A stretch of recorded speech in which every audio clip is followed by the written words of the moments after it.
वहाँ पर आज हमने एक ठेकेदार जी को बुला रखा है, जो भी दीवार लगेगी खेतों के किनारे उसको लगवाने के लिए, जो फाउंडेशन है उसकी बातचीत करने के लिए। इसी स्कूल से चाचा जी और पापा जी ने भी पढ़ाई करी है। तो चाचा जी से पूछते हैं कि ये स्कूल कितनी पुरानी है। तो निकिता की हालत कुछ ज़्यादा ही ख़राब लग रही है। यहाँ तो देखो बारिश लगी हुई है। मुझको भिगोने आई है जो बारिश, तेरे प्यार का पैगाम लाई है। सुबह के 8:30 बज रहे हैं। मैं निकल रहा हूँ अपने घर से गांव की तरफ, जहाँ पर नए घर का काम लगा हुआ है। और यहाँ पर देखिए माँ और चाची सुबह सुबह चले गए थे खेत में मोया लगाने के लिए। किसमें आजकल खेतों में मंडुए की फसल भी थोड़ी बड़ी हो गई है, तो उसमें लोग मोया लगा रहे हैं। और पास में ही गौरी लोग भी आए थे मोया लगाने के लिए। चलिए वीडियो की शुरुआत करते हैं। नमस्ते internet, this is Ashutosh Negi. आप देख रहे हैं नमस्ते पहाड़, नमस्ते फ्रॉम पहाड़ों की इन खूबसूरत हसीन वादियों से। यहाँ ऊपर कोई जानवर होगा या फिर कोई मुर्गा वगैरह होगा, इसीलिए हमारा कालू भौंक रहा है। मैं जंगली मुर्गे की बात कर रहा हूँ।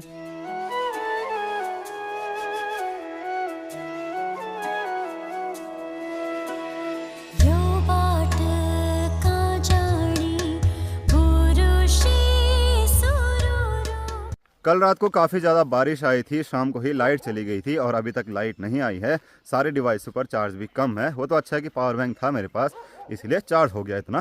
तो देखिए आज बहुत प्यारी धूप भी खिली हुई है, पूरा आसमान नीला दिख रहा है।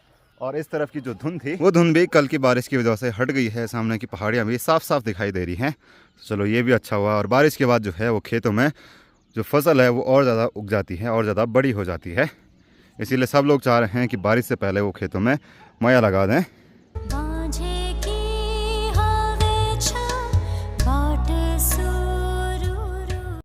कल के बारिश के बाद हमारे गांव के गधेरे के पानी में थोड़ा सा बढ़ोतरी हुई है। पानी थोड़ा सा बढ़ गया है। अब ऐसे ही करके धीरे धीरे गधेरे में उफान आना शुरू हो जाता है। तो मैं पहुंच चुका हूं अपने गांव की रोड में और हम लोग वहीं जा रहे हैं जहां पर नए घर का काम लगा हुआ है। वहां पर आज हमने एक ठेकेदार जी को बुला रखा है, जो भी दीवार लगेगी खेतों के किनारे उसको लगवाने के लिए, जो फाउंडेशन है उसकी बातचीत करने के लिए कि आप बताओ कितना एस्टिमेट रहेगा, किस तरीके से ये बनेंगे। हम 2-3 लोगों से बात करेंगे जिनका कोटेशन या फिर जिनकी बात हमको बढ़िया समझ में आएगी, उनसे काम करवाएंगे। क्योंकि अगर एक एक के भरोसे रहेंगे तो वो अच्छा नहीं है। कम से कम 2-3 लोगों से तो पूछना चाहिए।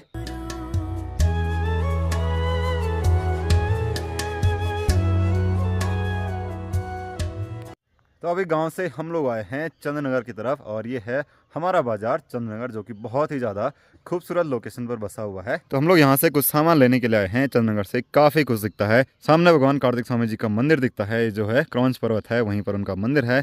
इस तरफ पास में ही कोंथा गाँव है, इस तरफ भणज, नीचे क्योंजा कंडारा की साइड है। और यहाँ के जो खेत हैं बहुत ज़्यादा सुंदर खेत हैं और ये खेत बहुत बड़े बड़े खेत हैं। ऐसा लगता है कि पूरा मैदान होगा।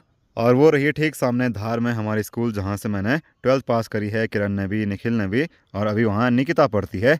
ये काफ़ी पुरानी स्कूल है। इसी स्कूल से चाचा जी और पापा जी ने भी पढ़ाई करी है। तो चाचा जी से पूछते हैं कि ये स्कूल कितनी पुरानी है। ये स्कूल है आई थिंक बहुत पुरानी है। जब हम गए वहाँ पे 6th में, हाँ। तब से लेकर आज तक हमने उसको बने हुए देखा। उससे पहले आपने यहाँ 12 तक पढ़ा? यस, 6 से 6 to 12 तब वो बिल्डिंग बनी हुई थी जो ऊपर है? हाँ, उसमें हमने 10वीं क्लास पढ़ाई करी और बाकी नीचे उसमें। और तब चंद्रनगर मार्केट कैसा था, कितनी दुकानें थी लगभग? तब चंद्रनगर मार्केट की कोई वैल्यू नहीं थी, लेकिन आज इसकी वैल्यू है। उस टाइम कोई पूछता भी नहीं था, ऐसा लगता था कि यूजलेस है। But now the scenario is getting changed. अब वहाँ पे एक पीस ज़मीन का आपको नहीं मिलने वाला है। बिल्कुल। यहाँ की ज़मीन के रेट ऐसे हैं जैसे देहरादून की ज़मीन के रेट बढ़ के हैं। वो सभी बढ़ के हैं, क्योंकि वो ज़मीन है ना, कोई खरीदना चाहे कोई नहीं देने वाला। हाँ। और सबसे बड़ी बात है कोई बेचेगा नहीं। और सबसे बड़ी बात है कि बहुत खूबसूरत लोकेशन पर है और चंद्रनगर बाज़ार जो है बहुत बड़ा होने वाला है धीरे धीरे आने वाले टाइम में।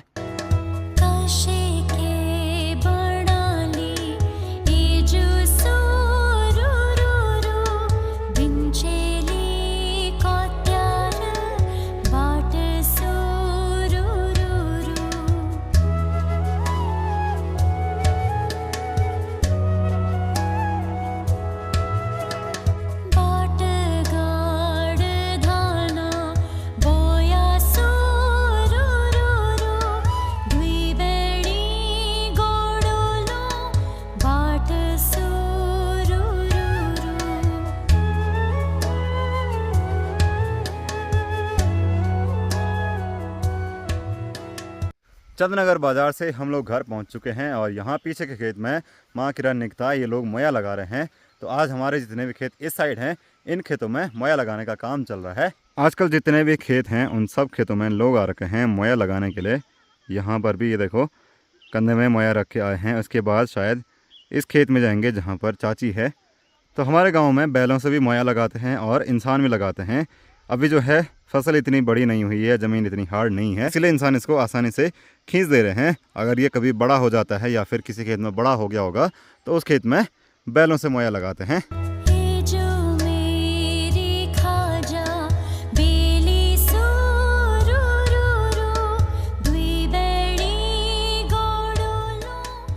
सुबह जब हम लोग ऊपर गए थे तब इस खेत में मोया नहीं लगा हुआ था। अभी घर आते टाइम इस खेत में मोया लगा हुआ है। यहाँ पर ये लोग आ रखे हैं तो इन्होंने लगाया है। और मोया लगाने के बाद कुछ ऐसा होता है, जो खरपतवार है वो भी उखड़ जाती है और जो फसल है कुछ वो भी उखड़ जाती है। पर यह है कि इससे फसल काफ़ी ज़्यादा कम हो जाती है। तो जो भी पौधे बचते हैं वो अच्छे से ग्रो होते हैं। इसके बाद ये लोग कुदाल लेके खेत में आएंगे और कुदाल से इसको मतलब जो पौधे निकल गए होंगे उनको एक जगह से दूसरी जगह पर लगाएंगे जहाँ पर खाली हो गया होगा। मतलब कि पूरा छटाई का काम शुरू होगा, उसको गोड़ना बोलते हैं। तो चलो आखिरकार कल शाम से लाइट जो है वो अब आ चुकी है, तो अच्छी बात है। सारे लोगों के डिवाइस भी मतलब लो होने वाले थे। तो अभी मैं भी चलता हूँ खेत में मोया लगाने के लिए। उनका फ़ोन आया था किरण लोगों का कि उनको थकान लग गई है और वो अभी ठीक इस वाले खेत में हैं। यहाँ का नाम है चूल्हा। तो ये लोग लगे हैं मोया खींचने पे। मैं पहुंच गया हूं खेत में और ये लोग भी लगे हैं। तो निकिता की हालत कुछ ज़्यादा ही ख़राब लग रही है। निकिता थकान लग गई ज़्यादा ही, इसलिए निकिता कुछ नहीं बोल रही है। आ जाओ शिफ्ट चेंज करो। आज कितने खेत लगाए? 8-10। तो देखो ऊपर वाला खेत भी लग चुका है और नीचे वाला भी लग चुका है। अब यहाँ पर 2 छोटे छोटे खेत हैं, इसके बाद 2-3 खेत यहाँ नीचे हैं। एक है। आ जाओ अब शिफ्ट चेंज करो। आजा निकिता, ले अब कैमरा पकड़। ये देखो निकिता की हालत कैसी हो रखी है।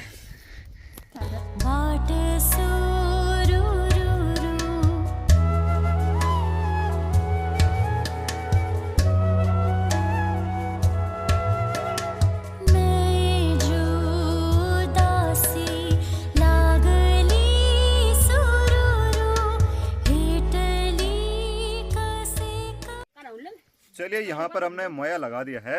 अब बारी है नीचे वाले खेत में जाने की। मोया कुछ ऐसा होता है, इसके पीछे 2 पकड़ने के हैंडल होते हैं। इनको हम अणो बोलते हैं। अणो जैसे ओ में वो अणो होता है वो है ये। और पीछे इसके बहुत सारे लोहे के दांत बने होते हैं और आगे लाट वैसी होती है जैसे हल पर होती है। चलो अब नीचे चलते हैं। 2 रस्सियाँ लगा रखी हैं इस पर ताकि 2 आदमी खींच सके।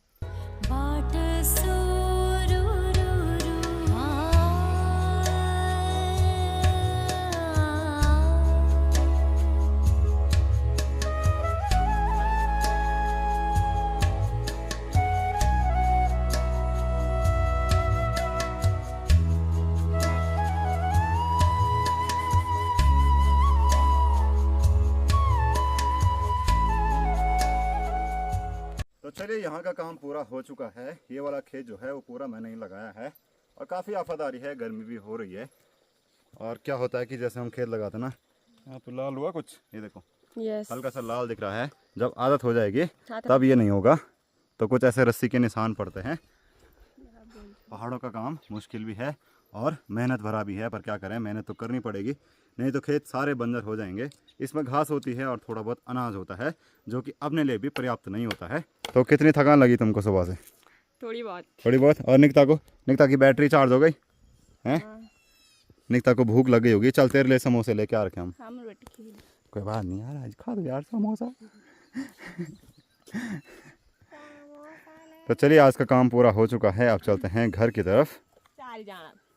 शाम को जाना है चारी? अभी तो नहीं जाना है। ये देखो फिर हमको शाम को यहाँ ऊपर जाना है, इन पेड़ों के ऊपर। वहाँ भी 1-2 खेत हैं। आजकल तो हमेशा शाम को मौसम ख़राब होता है और बारिश आती है। थोड़ी देर पहले भी हल्की फुल्की बारिश आई थी। अभी मौसम साफ़ हो चुका है पर पीछे से काले बादल लगे हुए हैं। तो अभी माँ और चाची जा रहे हैं खेत में मोया लगाने के लिए और हवा भी चलने लगी है, किसी भी टाइम बारिश आ सकती है। तो मैं अभी आया हूँ गाँव में घूमने के लिए और आजकल अपना ये दोस्त भी घर आ रखा है। ये है सुनील। आपने इसको बहुत सारी वीडियो में देखा होगा। भाई ये बता, दिल्ली में मौसम कैसा है? दिल्ली में तो भाई बुरे हाल है। टेम्परेचर 45 डिग्री से नीचे नहीं हो रहा कभी भी दिन में। तो आप लोग जहाँ से हो वहाँ का तापमान ज़रूर बताना यहाँ तो देखो बारिश लगी हुई है पीछे से, क्या खतरनाक बारिश आ रही है हमारे गांव के ऊपर की साइड। मौसम अभी खुला था तो फटाफट रोड में चलते हैं प्रतीक्षालय के अंदर, नहीं तो भीग जाएंगे, ऐसे में क्या ही घूमेंगे हम लोग। एक बात है, बारिश आने से ठंड बढ़ जाती है, रात को भी हल्की हल्की ठंड होने लगी है, जबकि जून का महीना चल रहा है। मीठा सुकून मिलता वहाँ मुझको, आज फिर तेरी याद आई है। मुझको भिगोने आई है जो बारिश, तेरे प्यार का पैगाम लाई है। तब से लगातार बारिश लगी हुई है, नीचे की तरफ कुछ ज़्यादा ही है। और यहाँ पर ये चाची जी और ये भाभी जी मिट्टी लेके आ रहे हैं। ये मिट्टी होती है घरों को लीपने वाली मिट्टी, जिसको हमारे यहाँ चुपड़ू माटू बोलते हैं। ये घरों को लीपने के काम आती है, फर्श को लीपने के काम आती है, इसीलिए लोग इसको लेके आते हैं। अब जब बारिश बंद होगी तब हम घर की तरफ जाएंगे, गाँव की तरफ जाएंगे। फिलहाल हम लोग यहाँ पर बैठे हुए हैं। 6 बज चुके हैं और तब से जो बारिश लगी थी वो बंद नहीं हुई है। और अभी के हाल कुछ ऐसे हैं कि रोड पर भी पानी पूरा बहने लग गया है, बारिश काफ़ी तेज़ हो गई है। और देखिए चारों तरफ कोहरा लग गया। कोहरा जो है वो नीचे की साइड से उठता है और हमारे गांव के ऊपर की पहाड़ी पर जाकर रुकता है और फिर यहाँ बरसता है। देखो कितना सुंदर नज़ारा हो गया है। और ये सब नज़ारे देखने का मौका मिला है इसकी वजह से। इसने कहा कि चलो घूमने चलते हैं। मैंने कह दिया था कि भाई बारिश आ रही है, फिर भी इसने कहा चल यार घूमने चलते हैं। अब बोल।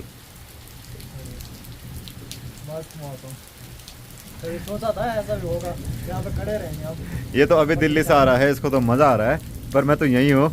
मैं तो आजकल यही देख रहा हूँ शाम को। पर नज़ारे तो काफ़ी अच्छे दिख रहे हैं, बादल काफ़ी तेज़ी से ऊपर की तरफ जा रहे हैं। तो अभी भी आसमान में बादल गरज रहे हैं। अब जाके थोड़ा सा इस साइड से मौसम खुलना शुरू हुआ है, जबकि हमारी साइड पूरा अंधेरा है और बादल कैसी गर्जना कर रहे हैं। अभी बारिश हल्की कम हो गई है तो हम भी निकलते हैं गांव की तरफ। तो एक बार फिर से बारिश रुक गई है और मौसम भी खुल चुका है और क्या ही नज़ारे दिख रहे हैं। नज़ारे इतने प्यारे दिख रहे हैं कि मेरा भी मन खुश हो गया नज़ारों को देख करके। नीचे वाली घाटी से बादल ऐसे उड़ के ऊपर की साइड आ रहे हैं और यहाँ पर सनसेट हुआ है तो इसीलिए पूरा लाल दिख रहा है। और अपना घर है ठीक यहाँ पर और इस पहाड़ी के पीछे ऐसे बादल लगे हुए हैं और ये है हमारा गाँव। यहाँ से कुछ ऐसा दिख रहा है। तो चलो अब चलते हैं फटाफट घर की तरफ, इससे पहले कि दोबारा बारिश लग जाए। मुझको भिगोने आई है जो बारिश, वो साथ में तेरा नाम लाई है। तो चलिए आज की वीडियो को इतना ही रखते हैं। मैं मिलूंगा अगले वीडियो में। अगर आपको वीडियो अच्छा लगा, वीडियो को लाइक करना, चैनल नमस्ते पहाड़ को सब्सक्राइब करना और इंस्टाग्राम नमस्ते पहाड़ पर जरूर फॉलो करना। Thank you for watching.